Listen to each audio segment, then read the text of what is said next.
구원에 차별이 없다는 이야기죠. 우리가 다 알고 있는 내용입니다.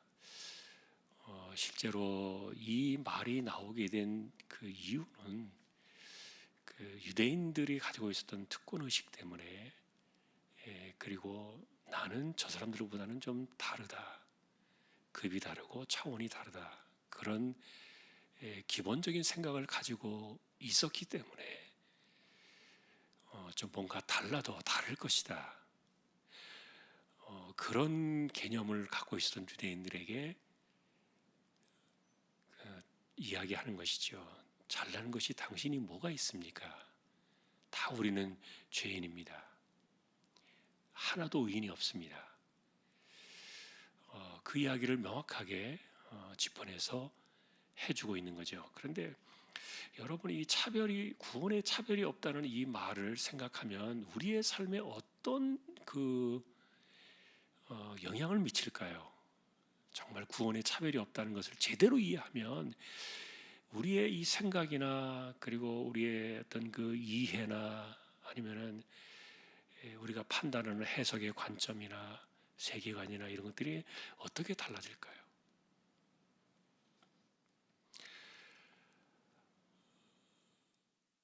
여러분들이 그런 생각을 해보신 적이 있는지 모르겠는데, 어쨌든 구원에 차별이 없다. 저는 먼저 이런 생각이 들어요. 예를 들면 여러분, 이 차별이 있다는 이 이야기를, 그 생각은 유대교인들에게 굉장히 뿌리가 깊은 생각이었어요. 그것은 왜냐하면 그들이 택한 백성이었고 말씀을 맡은 자들이었고, 그리고 오랜 시간의 전통 속에서 하나님을 섬겨왔던 사람들이기 때문에 사실 그것은 굉장히 소중한 자산이잖아요. 바꿀 수 없는 자산이죠. 그러나 그것이 그들을 구원하는 것은 아니었다는 생각을, 이거를 바꾼다는 게 쉬운 일이 아니었던 거예요.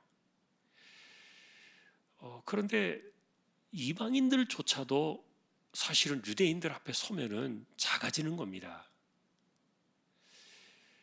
그래서 우리가 에베소서의 이야기를 볼 때 제가 그런 말씀을 드린 기억이 나는데, 에베소 1장에는 성부 하나님, 성자 하나님, 성령 하나님의 이 구원 사역이 동시에 다 나타나고 있는데, 그런데 그 가운데서 우리에게 인상 깊은 그런 기록은 뭐냐면은 만세전에 우리를 택하셨다는 그런 기록이에요. 여러분, 그 기록을 제대로 이해하면, 그 바울이 그 말을 썼던 의미를 제대로 이해하면 그게 우리의 삶에 어떤 변화를 일으키겠습니까? 실제로 아브라함부터 예를 들면 믿음의 조상으로 친다면, 뭐 아담까지 올라가면 다 모든 조상이 되니까 믿음의 조상을 아브라함부터 치잖아요. 그러면 아브라함부터 치면은 지금으로부터 지금 2000년 한 4000년 되겠네요. 아브라함의 시대까지 따지면 한 4000년 돼요. 그런데 4000년하고 만세전하고 비교해 보세요. 어떤 것이 큽니까? 상대가 안 되는 거죠. 그런데 나를 향하신 하나님의 구원, 그 사건이 만세전에 있었다. 그러니까 유대인들은 고작이라고 해야 좀 그렇지만 4000년의 그 기록을 가지고서 그들이 특권의식을 가지고 자랑을 하고, 그러니 우리는 당신과 다르다 이렇게 차별하는 게 이게 말이 안 되는 거죠. 그런데 문제는 그런 의식 속에서도 이방인들도 기가 죽었기 때문에, 그래서 어떻게 하든지 유대인처럼 되려고 애를 썼던 거예요. 그러니까 복음이 자꾸 변질되어지고 갈라디아서의 문제가 나오는 거고 여러 가지 이런 것들이 발생을 했는데, 그런데 만세전에 다양신을 택했다는 이 말은 어떤 내가 아무리 길을 쓰고 죽을 힘이 다해 달려가도 유대인들처럼 되지는 못할 거야 라고 생각하던 그 이방인들의 생각을 어떻게 바꿔주겠습니까? 나는 아무리 해봐야 저 사람처럼 되지는 못할 거야 라고 생각하는 것과는 다르게, 이미 가지고 있었던 인간의 한계나 장벽들이 그게 하나님 앞에 아무 소용이 없이 다 허물어져 버렸다, 이런 생각을 갖는다면 이방인들의 그 삶을 얼마나 활기가 있게 하고 활력 있게 생명력 있게 능동적으로 그렇게 만들어 가겠냐고요. 그래서 여러분, 우리가 이 구원이라는 차원의 깊은 의미를 제대로 이해하면 삶을 다 바꿔버려요. 예를 들면 여러분, 바울이 이 로마서에서 이제 계속되어져 가는 그 이야기 속에서 정말 중요한 이야기 하나를 14장쯤에 가서 던졌거든요. 그게 뭐냐면은 믿음으로 하지 않는 모든 것이 죄라는 거예요. 죄라는 개념에 대한 그 신선한 새로운 방식의 어떤 정의를 내려주었죠. 그 믿음으로 하지 않는 것이 죄라 그랬는데, 그러면 그 믿음이라는 게 사람마다 다르잖아요. 기준이 다르잖아요. 그래서 내가 생각하는 기준과 다른 사람이 생각하는 기준이 좀 달라요. 차원이 있어요. 내가 성경을 많이 알고 있다면 내가 아는 만큼 내 기준은 조금 더 높은 계단에 있을지 모르겠어요. 이제 성경을 조금 배우기 시작하고 예수 믿은 지 얼마 안 된 사람들의 입장에서는 그분이 이해하는 그 믿음의 개념이 조금 낮은 그 계단에 있을지는 모르겠어요. 이 구원의 차이를 말하는 게 아니고 하나님 앞에서 죄냐 아냐를 인식하는 그 인식의 문제예요. 여러분, 그런 생각하면서 살아보셨습니까? 믿음으로 하지 않는 것이 죄다. 내가 지금 하나님 앞에 하고 있는 것이 이것이 믿음이라는 개념을 가지고 하지 않는다면 그게 다 죄라는 거예요.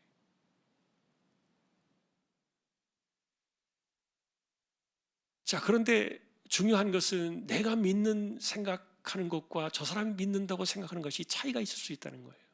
그게 유대인과 이방인들의 차이일 수도 있죠. 남자와 여자의 차이일 수도 있고요. 그러나 그것은 내가 하나님 앞에서 믿는 바를 행하는 것이지, 그렇다고 해서 반드시 내가 하는 만큼 내가 하는 대로만 저 사람도 해야 된다고 생각하는 것은 내가 그 사람의 믿음을 제어하는 것이 되잖아요. 안 되는 것이죠. 내가 누군가의 믿음을 통제한다? 당신 그거 믿음 아니야.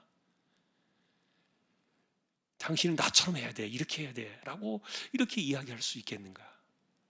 누가 과연 그렇게 이야기할 수 있겠는가? 그러면 이런 질문을 할 거예요. 바울이 그러지 않았느냐? 나를 본받아라. 그러나 바울이 그 이야기를 했던 것은 자신이 생각하고 있는 그 기준과 자신이 행한 그 행동과 그리고 자기가 생각하고 있는 어떤 그 가치관 이런 것들을 똑같이 맞추라는 얘기가 아니었어요. 그것은 그가 복음을 깨닫고 복음으로 살아가는 자신의 삶을 그대로 따라오라는 그런 것이었지, 우리가 말하는 그 믿음으로 행하는 그런 것에 대한 기준을 누군가에게 강요하는 것이 아니었단 말이에요. 차별이 없다는 이야기를 우리가 제대로 이해하게 되면 자랑이 사라져요. 자랑이. 내가 자랑할 게 뭐가 있겠습니까? 무슨 자랑을 하겠습니까? 그리고 요즘 여러분 코로나 시대에 지금 우리나라 1,000만 명이 넘어갔잖아요. 그러니까 우리나라 인구가 5천만 명이니까 5명 가운데 1명은 지금 지나갔거나 지금 현재 있거나 이런 사람이에요. 근데 재미있는 것은 우리 목사님들 5명이 딱 모였는데 정말 그 중에 1명이 지나간 거예요. 5명 가운데 1사람이 격리가 지나간 거예요. 이게 5명 중에 정말 하나가 확률적으로 맞구나, 비슷하게. 그냥 무작위로 딱 한 건데 1명이 딱 걸려 있는 거예요. 그러니까 굉장히 많은 사람들이 지금 지나가고 있는데, 그런데 연세가 많으신 분들, 그리고 요양본에 계시는 분들, 기저질환이 있는 분들, 이런 분들이 조금 더 사실 수도 있지만 코로나가 딱 오면은 손을 쓰지 못한 채 가시잖아요. 그래서 지금 막 화장장이 난리예요. 여러분들이 잘 피부로 못 느낄 수도 있을지 모르겠지만 지금 일단은 세상 떠나셔도 바로 장례가 안 돼요. 화장장이 없어요. 며칠씩 기다려요 지금. 어떤 분은 막 5일장, 어떤 분은 7일장 막 이래요. 기다리느냐고. 근데 이제 이런 그 상황들을 쭉 보면서요, 이제 저도 이제 주변에 막 갑자기 많은 분들이 이렇게 막그 우리 교회 교인 관련된 분이 아니더라 할지라도 주변에 있는 분들이 막 이렇게 세상을 떠나면서 장례 소식이 들려오니까 이 코로나를 통해서 또 한번 생각해 보는 게, 야, 인간의 삶이 어디까지인가 그런 생각이 들어요. 우리가 이렇게 막 여기서 자기가 오래 살 것처럼 전부인 것처럼 최고인 것처럼 이렇게 생각하는데, 근데 이게 누구에게나 닥쳐올 수 있는 거잖아요. 누구에게나 찾아올 수 있고, 그런 것들을 생각하면은 참 영원한 것을 그러니까 자꾸 보게 하는 것이죠. 영원한 것을 생각하게 하고, 그러니까 자랑이 없어져요. 사실은 내가 뭐 자랑할 게 뭐 있나. 여러분, 구원의 차별이 없다는 거, 어쨌든 이런 그 개념을 생각하면 우리의 삶을 많이 바꿔야 돼요. 생각을 바꿔요. 내가 자랑할 것이 없다는 말은 누군가를 비판할 것도 없다는 거죠. 정죄할 것도 없고요. 저는 세상에서 인간 삶 속에서 제일 나쁜 것 가운데 하나가 잔소리라고 생각해요. 잔소리 때문에 세상이 힘들어요. 잔소리 때문에 인간관계가 많이 흐트러져 있어요. 깨져 있어요. 제가 늘 하는 이야기입니다만, 잔소리 듣고서 잔소리 해가지고 하나라도 개과천선하거나 변한 사람이 있거든 한번 나와보라 그랬어요. 없어요. 그런 사람이 어디 있어요? 왜 잔소리가 나옵니까?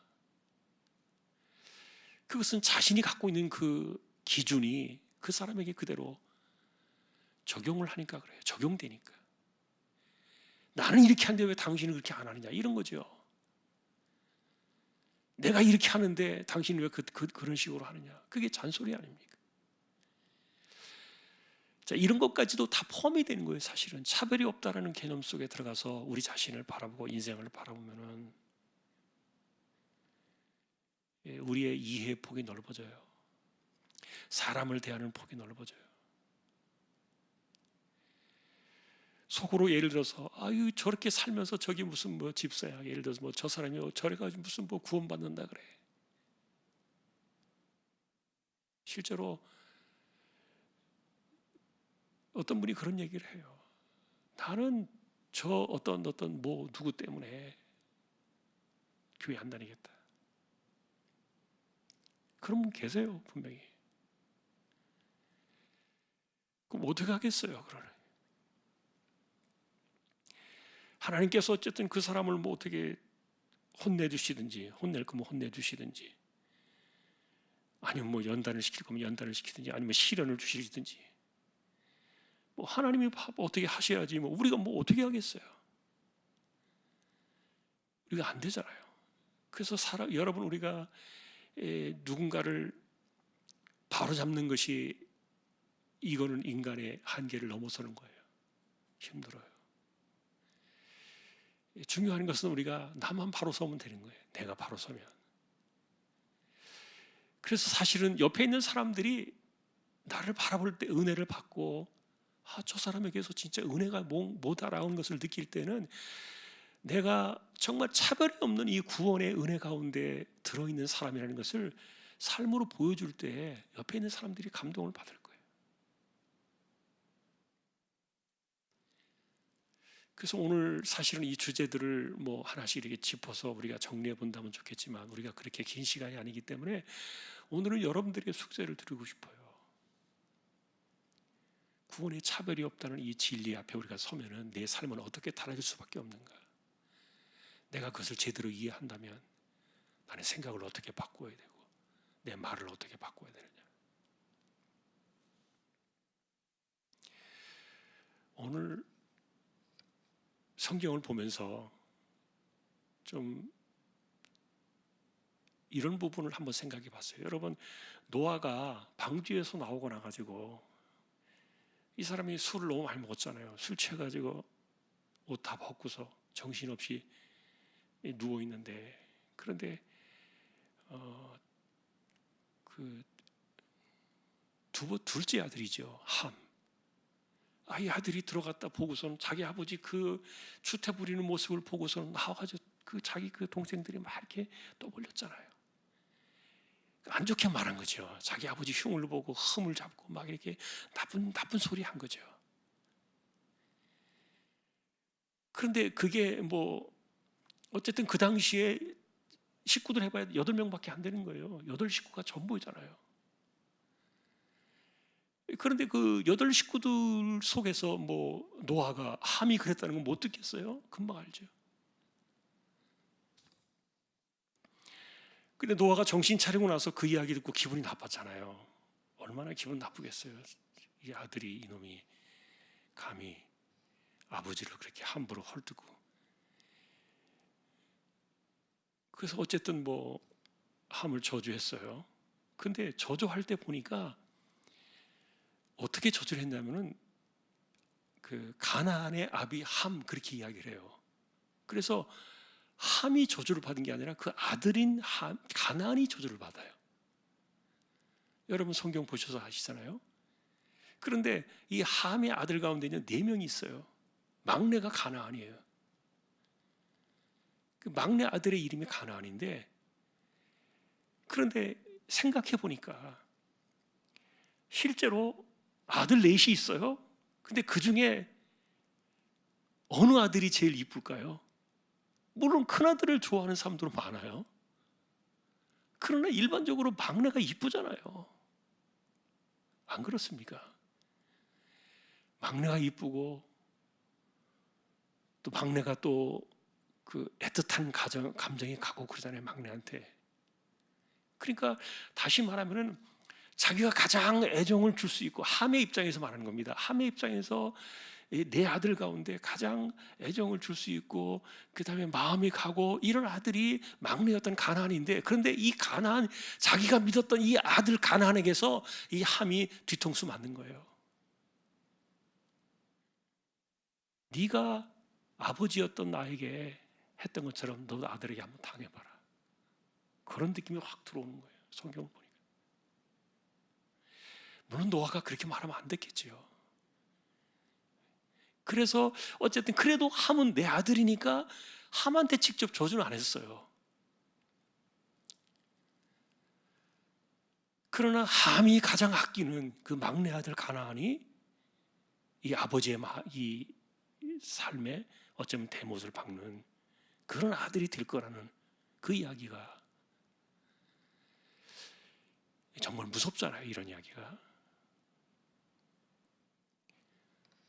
그래서 여러분, 이 노아가 의인이었고 믿음의 사람이었지만 이 술 취하고 나서 제정신이 아니었어요.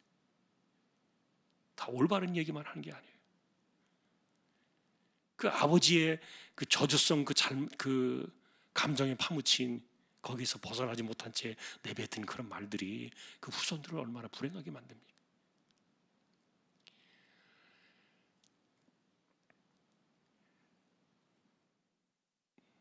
그런데 할머니가 그 자기 딸에게 너 나한테 그렇게 자꾸 못되게 하면 네 딸이 너한테 그럴 거야. 예를 들어서 이제 그 할머니가 자기 딸에게 계속 그 이야기를 하는 거예요. 근데 손녀가 어릴 때부터 그 말을 듣고 자랐어요, 얘가. 그러면서 어느 날 그 엄마한테 하는 소리가, 할머니가 그랬잖아. 나도 엄마한테 그렇게 하는 거 뭐, 엄마도 할머니한테 그랬는데 나도 그렇게 하는 건데. 이 말을 딱 듣는 순간에 이 할머니가 소름이 쫙 끼치더래요. 야, 이거 내가 말 잘못했구나. 그 말 한마디가 사람의 행동을 결정할 수도 있잖아요. 그걸 합리화시킬 수도 있고요, 변명하게 할 수도 있고요.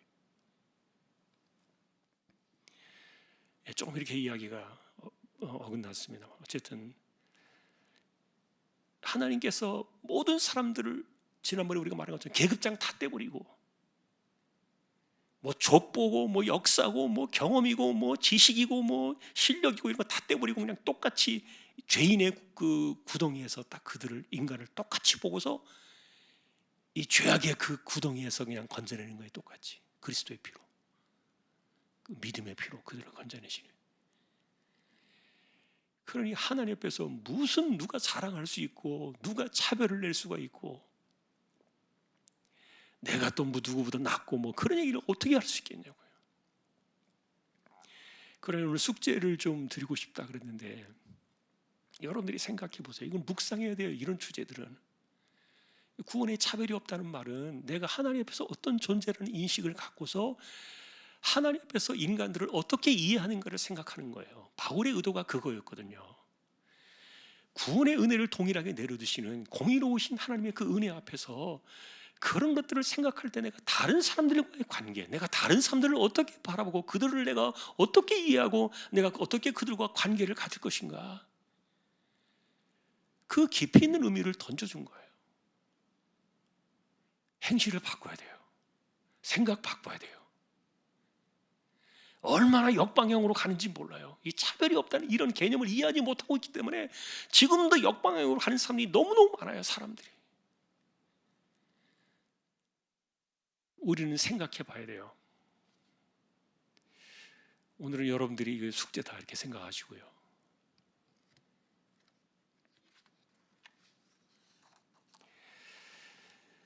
예, 조금 다른 이야기입니다만 오늘 이번 주에 그 새벽에도 새벽 예배를 하면서 나오미가 생각이 많이 났어요. 근데 이분을 보면서 제가 이야기만 하고 정리를 하겠습니다. 나오미가 10년 딱 살았잖아요. 모압 땅에 내려가서.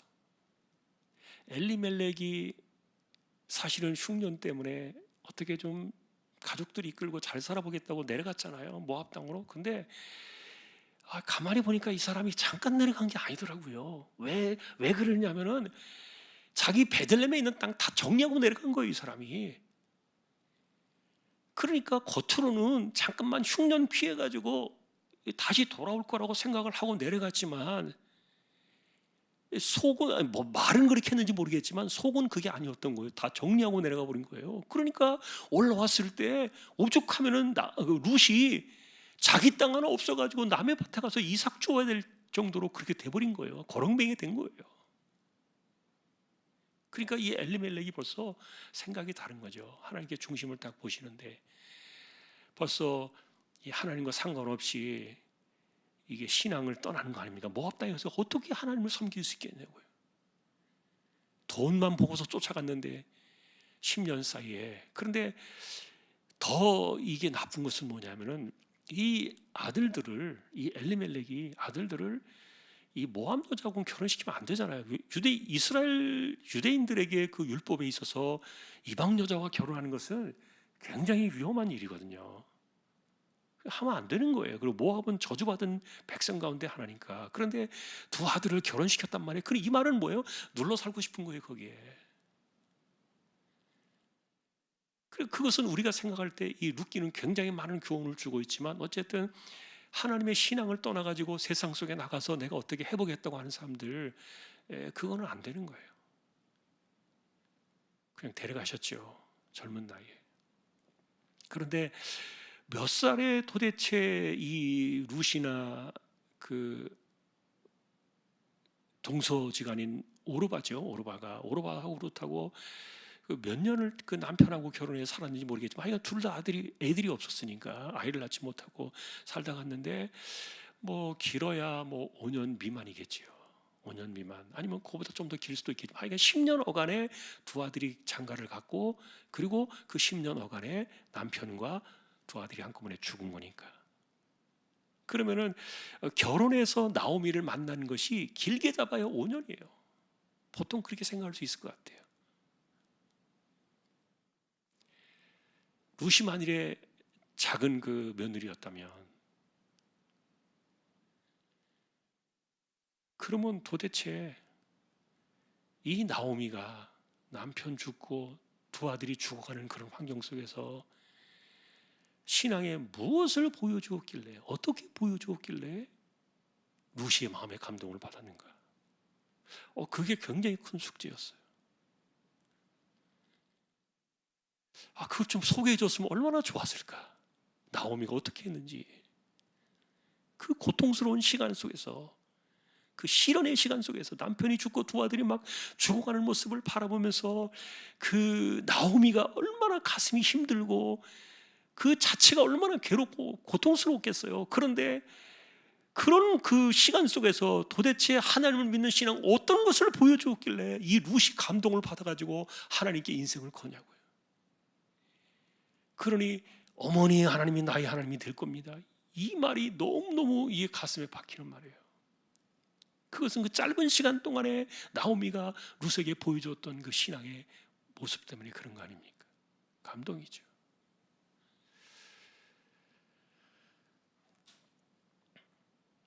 참 그래서 여러분 우리가 이제 구원에 대한 개념을 이야기하면서 이제 우리가 이렇게 좀 퍼졌습니다만 구원에 대한 개념을 이해할 때 차별이 없다. 모든 사람들 하나님께서 그리스도의 십자가라는 그 기준 하나만 가지고 모든 사람들을 다 이렇게 동일한 자녀로 구원하셨는데 그 개념을 깊이 이해하면은 하여간 우리의 말, 행실 이런 것들이 다 바뀌어지는 거예요. 다 달라지는 거예요. 이 의식을 깨뜨리지 않는 한은 절대로 사람들의 감동 주기 어려울 거예요. 어떻게 그 사람을 변화시킬 수 있겠어요? 오늘도 이제 이 정도까지만 우리가 시간이 좀 많이 가서 여러분들의 숙제를 드립니다. 구원에는 차별이 없다. 모든 사람들이 동일한 은혜를 내렸다. 의인은 없나니 하나도 없다. 우린 다 죄 가운데 살던 사람들이고 지금도 마찬가지다. 그런데 하나님이 우리 의인이라 이렇게 말해주시니까 이 도대체 뭐냐? 다시 한번 그 의미를 깊이 있게 생각하면서 우리와의 다른 관계, 다른 삶과의 관계, 하나님 앞에서 우리가 인간들을 어떻게 이해하면서 살아가고 내가 어떻게 행실을 해야만 옳을까? 그것을 여러분들이 생각나실 때, 시간 나실 때 한번 깊이 생각해 보시고 또 답이 나오고 또 좋은 그런 의견들이 있으면 저한테 카톡도 좀 주세요. 아, 신앙의 깊이가 이런 거구나. 구원을 이해할수록 이렇게 해야 되겠구나. 달라지는구나. 자신을 통해서 한번 바라볼 수 있는 그런 저와 여러분들이 될 수 있기를 또 주님의 이름으로 축원합니다.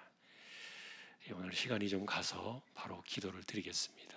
오늘도 하나님께서 우리에게 주시는 그 은혜 아래 우리가 서서 세상을 바라보고 그 은혜에 합당한 자로 세워지기를 소망하는 거룩한 마음이 되었으면 좋겠고, 가족들 그리고 또 코로나 시대 선교지 또 병약한 분들 치료하는 분들 함께 기억하시면서 우리 잠시 통성으로 한 10분 정도 기도를 드리고 또 제가 축도하겠습니다. 기도하십시다.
우리 주님 예수 그리스도의 은혜와 하나님 아버지의 사랑과 성령님의 감화 감동 위로 인도 교통 충만하심이 모든 사람에게 차별이 없이 미치는 하나님의 공의로우신 은혜, 그 구원의 은혜를 내가 받았음을 기억하며